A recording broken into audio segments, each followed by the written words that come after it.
demais palestrantes, em especial aqui no período da tarde, colocaram, né, a importância hoje, né, de interagir,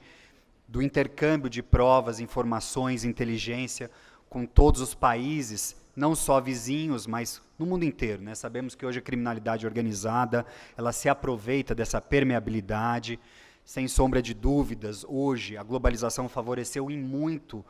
né, essa facilidade de comunicação. A tecnologia, por outro lado, cria obstáculos para a investigação, de forma que realmente, né, muitas vezes, como foi bem destacado também na palestra anterior, essa tecnologia acaba sendo um grande obstáculo para que os órgãos de prevenção e repressão, em especial, possam agir de forma séria, de forma até próxima. Nunca vai chegar ao patamar, né, de sofisticação das organizações criminosas, porque eles sempre se utilizam de subterfúgio, enquanto nós utilizamos da lei, da legalidade acima de tudo. E agradeço aqui, acima de tudo, poder aqui compartilhar nessa palestra com o delegado de Polícia Federal, Milton, doutor em processo penal, ainda mais nessa área de cooperação jurídica internacional, que aumenta muito a minha responsabilidade, além,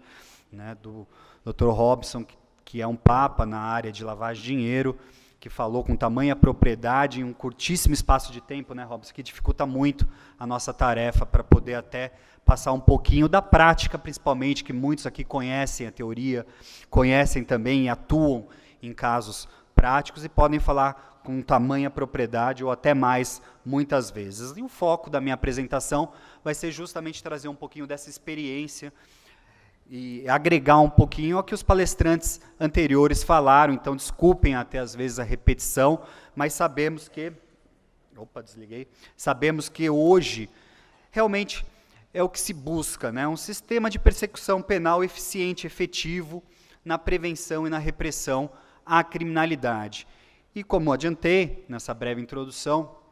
realmente temos sempre, né, que nos aperfeiçoar, porque o crime organizado, ele conta, né, com alta tecnologia, com investimento, ele conta também, infelizmente, né, com infiltração de servidores públicos, como nós pudemos ver, e além disso, sabemos que nós temos, né, garantias fundamentais, individuais, a respeitar desde o início da investigação. Sabemos que hoje, né, não temos mais a possibilidade de fazer um procedimento estritamente sigiloso, um procedimento em que, né, ali conseguimos ter uma maior facilidade de encobrir as nossas técnicas especiais de investigação, porque temos controles, como foi bem destacado, né, por nosso futuro deputado federal. A polícia é o órgão mais fiscalizado,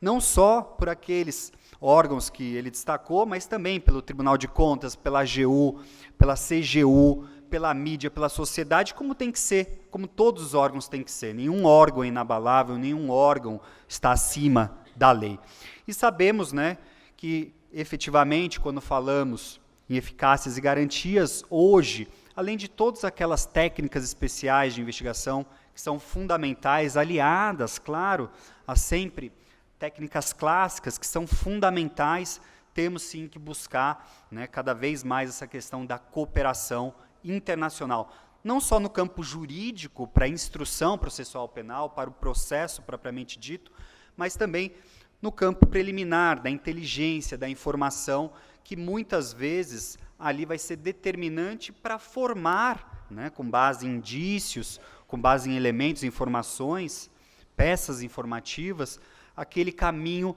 necessário para efetivamente termos, né, ali uma prova concreta. Não podemos simplesmente, num pedido de cooperação jurídica internacional, solicitar, quero dados bancários, cadastros, extratos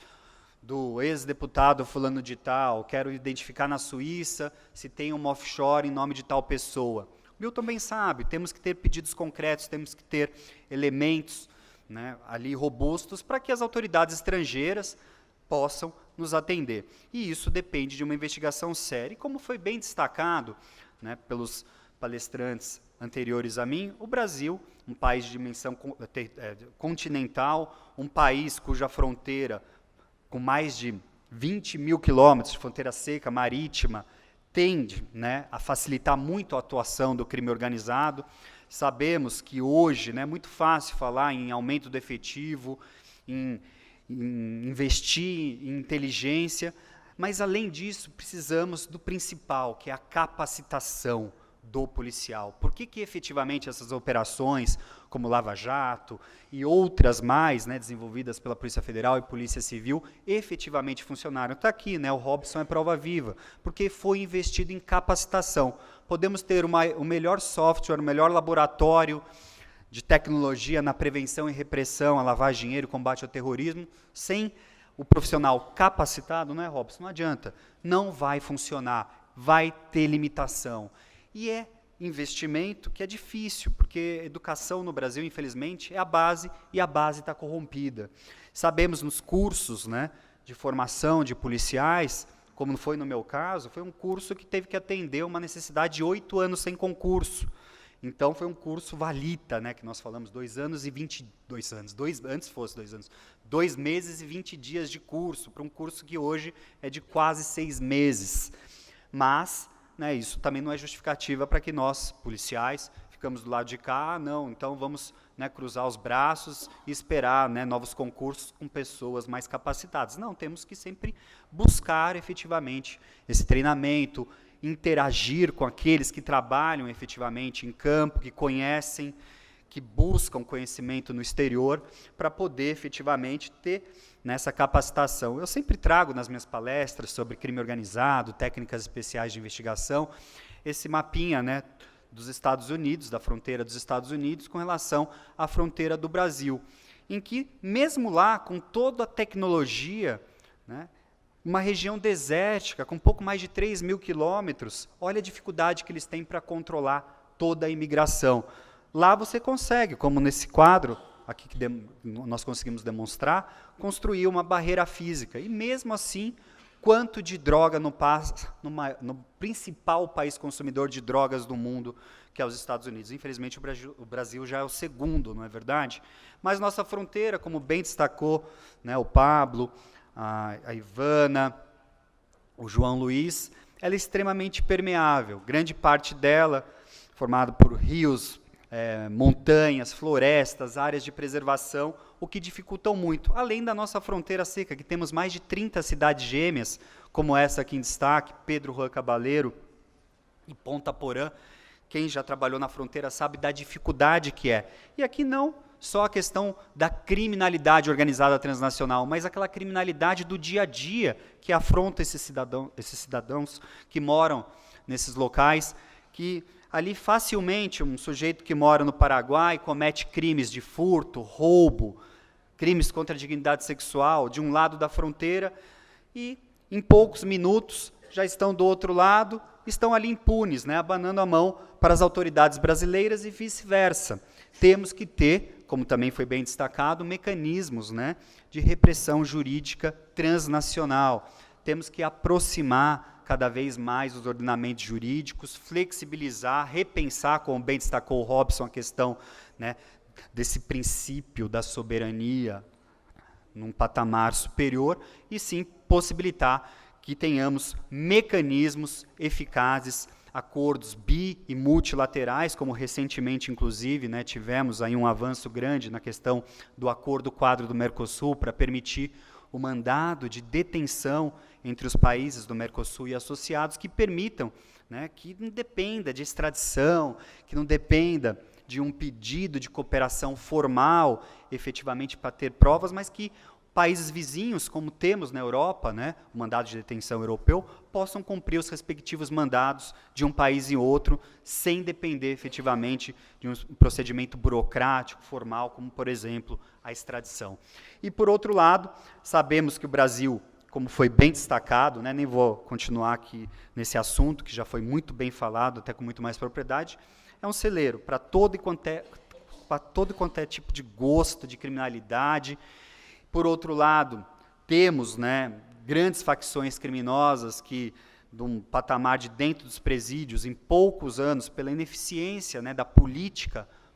de segurança pública brasileira, passaram a ter aí uma dimensão não mais dentro só dos países vizinhos, mas fora até do nosso continente sul-americano, de forma que o tráfico disseminou, como bem destacou a doutora Ivana, o doutor João Luiz, de forma aí flagrante e hoje o Brasil é essa porta de entrada e saída. Cada vez mais nós vemos a atuação da Polícia Civil e Polícia Federal na repressão e parece que cada vez mais temos mais e mais drogas aí passando pelas nossas estradas, portos, aeroportos,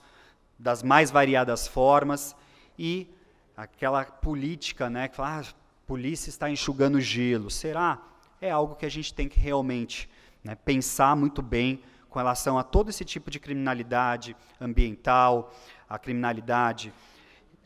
das facções criminosas, os crimes violentos que nos assolam aí no dia a dia, até chegar nesse ponto, né, da criminalidade, efetivamente, que acho que acaba sendo o cerne de todas elas, aquela que efetivamente fomenta todo e quanto é outro tipo de criminalidade, que é a corrupção, o desvio de recursos públicos. E sabemos, e acho que foi bem interessante o destaque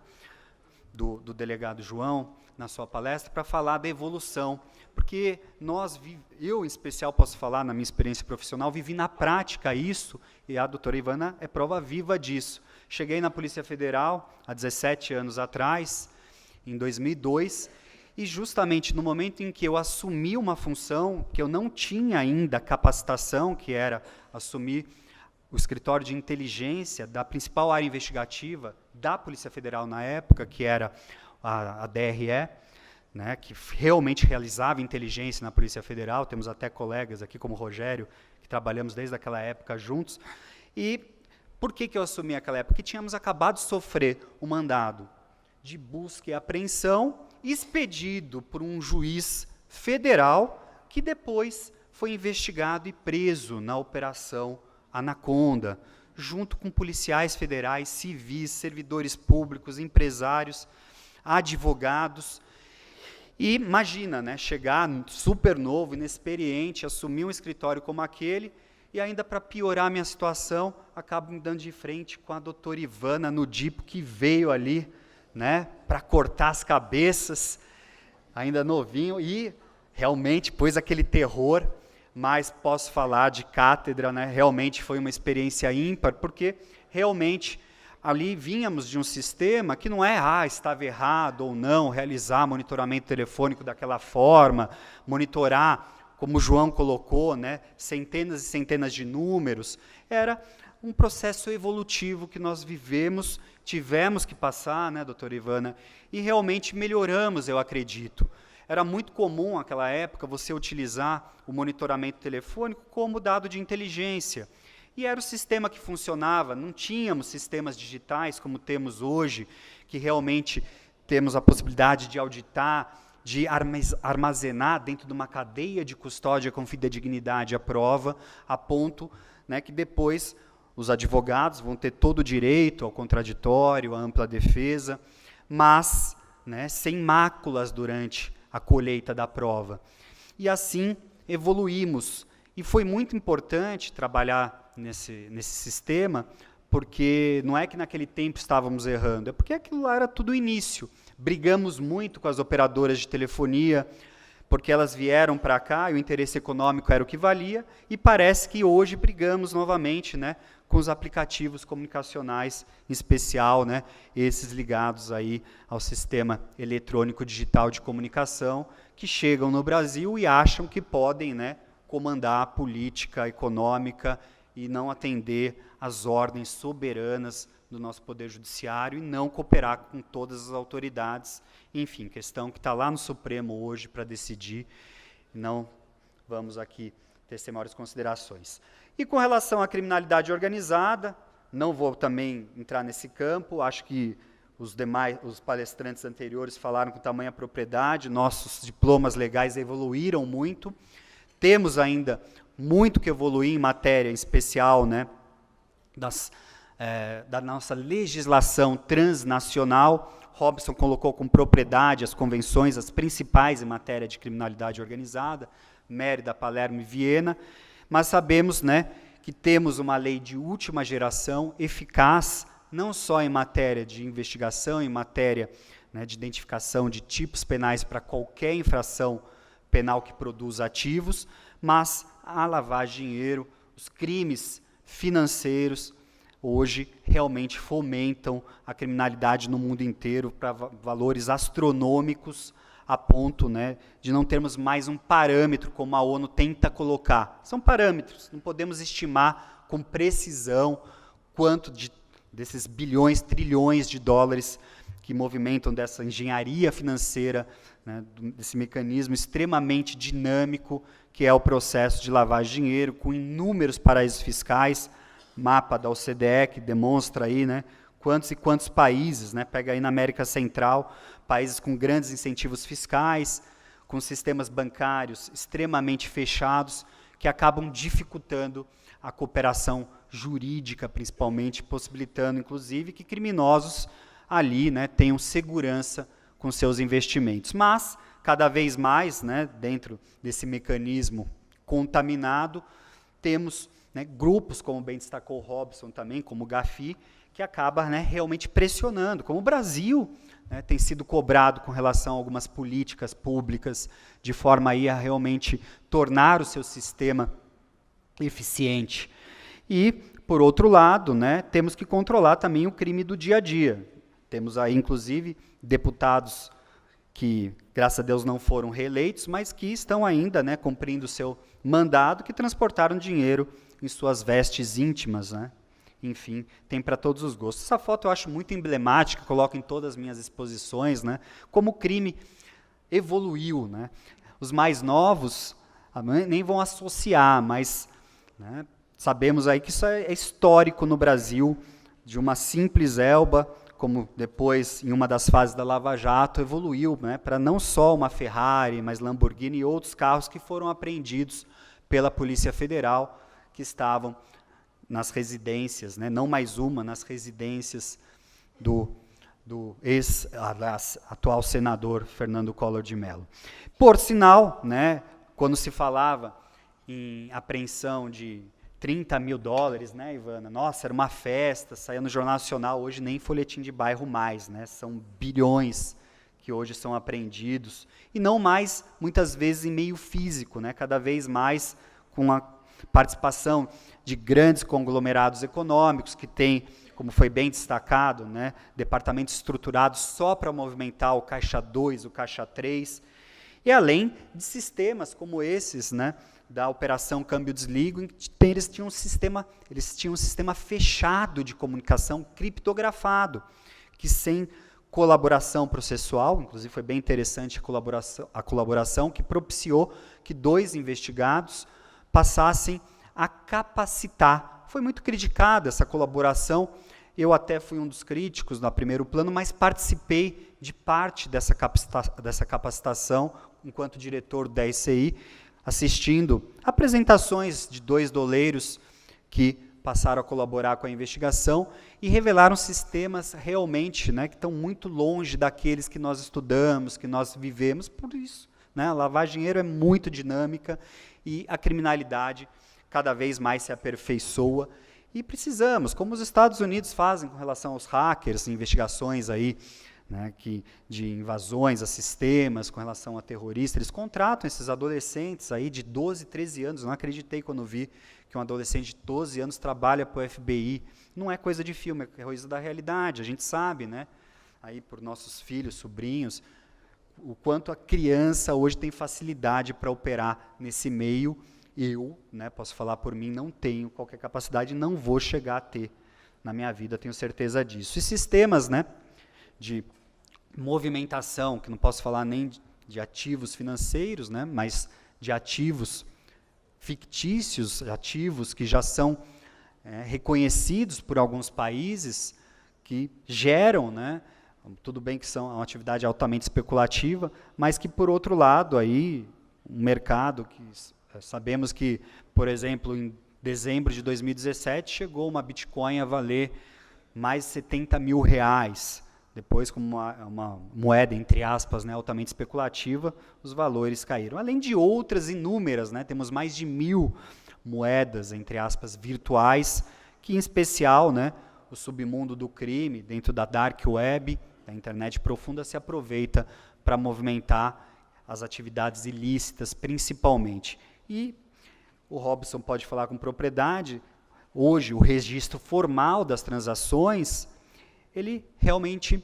evoluiu. Hoje temos, né, sistemas como o SIMBA, Sistema de Movimentação Bancária, que permite fazer essa análise com programas eficazes, mas que não dependemos mais somente desses sistemas. Temos hoje que evoluir, né, com relação à investigação, temos que buscar, isso não é simples, isso é uma grande preocupação, não é, Robson, lá do GAFI, todos os países discutem em todos os encontros do GAFI, nos 3 encontros anuais, novas políticas, ou mesmo, né, se é caso ou não de regulamentar pelo sistema financeiro de cada um dos países, mas sabemos que é uma realidade, né? Hoje a Bitcoin pode ser usada, vou passar bem rápido, tendo visto o adiantado tempo, falta só 1 minuto, né? Diversas